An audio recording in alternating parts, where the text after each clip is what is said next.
Hello everyone, welcome back to your own channel आप maths by Archita ma'am. आज हम करेंगे 1.1 एक्सरसाइज फ्रॉम क्लास 9 एनसीईआरटी। तो आपकी स्क्रीन पर पहला सवाल, बोर्ड पर पहला सवाल ये रहा। आपका सवाल है, is zero a rational number? क्या जीरो जो है वो एक परिमेय संख्या है? इससे पहले हम रिवाइज कर ले कि परिमेय संख्या क्या होती है। हमने कहा था परिमेय संख्या ना फ्रैक्शंस की फॉर्म में आप लिख सकते हो, यानी कि p बाई क्यू की फॉर्म में लिख सकते हो हर रैशनल नंबर को। इसकी दो कंडीशंस थी साथ में। पहला कि p और q क्या होने चाहिए, p and q are integers, यानी कि पूर्णांक होने चाहिए। और दूसरा कि q जो है, ये डिनोमिनेटर जो है, that should not be equal to zero, यानी कि वो जीरो के बराबर नहीं होना चाहिए। अब मैम p और q इंटीजर्स होने चाहिए, ये थोड़ा समझ कम आता है। तो ये रहा आंसर। देखो बच्चों, मैं अगर आपसे कहूं क्या 1/2 एक रैशनल नंबर है, इसको चेक करते हैं। देखो, इसको अगर मैं p बाई क्यू से कंपेयर करूं तो मेरे पास p क्या आ गया 1, q क्या आ गया 2, इतना करेक्ट है। अब मुझे ये पता है इंटीजर्स यानी कि पूर्णांक क्या होते हैं। वो होते हैं कि मैम अगर मैं जीरो ले लूं, पॉजिटिव नंबर्स ले लूं 1 2 3 4 अप टू सो ऑन, और नेगेटिव नंबर्स ले लूं -1 -2 -3 अप टू सो ऑन। अब मुझे बताओ कि क्या p इक्वल टू 1 जो है वो इंटीजर्स में आता है? मैम बिल्कुल आता है। 2 जो है क्या वो पूर्णांक है? बिल्कुल है। तो मुझे ये पता चला कि ये p और q जो हैं ये दोनों इंटीजर्स के अंदर आते हैं। तो मेरी पहली कंडीशन ना मैम फुलफिल हो गई। अब दूसरी कंडीशन देखो, डिनोमिनेटर यानी कि q क्या है, 2 है। 2 जो है वो जीरो नहीं होता।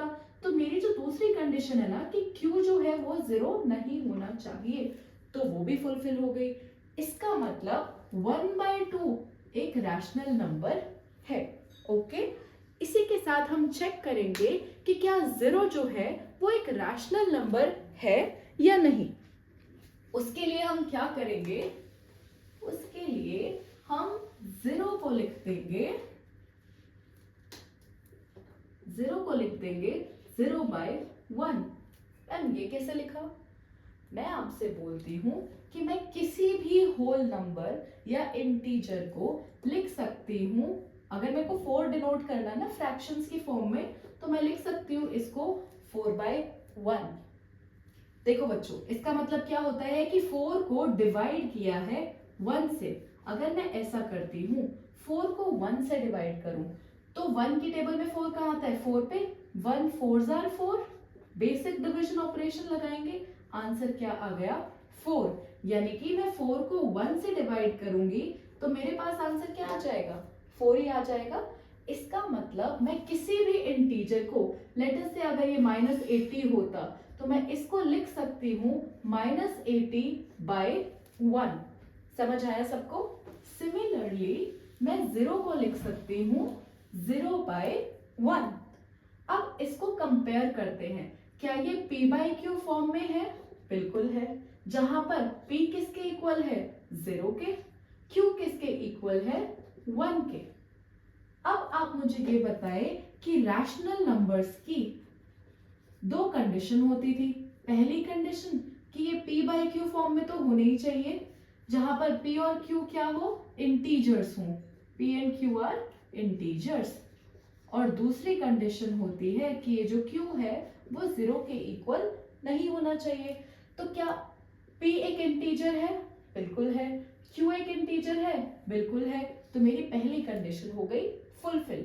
अब देखो बच्चों, q बराबर है 1 के, इसीलिए q तो है वो 0 नहीं है, राइट? इसलिए मेरी दूसरी कंडीशन हो गई फुलफिल। अब दोनों कंडीशन फुलफिल हो गई, इसीलिए मैं बोल सकती हूँ 0 जो है वो एक रैशनल नंबर है, राइट? 0 जो है वो एक परिमेय संख्या है। तो आपका सवाल था, इज 0 अ रैशनल नंबर? क्या 0 एक परिमेय संख्या है? यस, बिल्कुल है।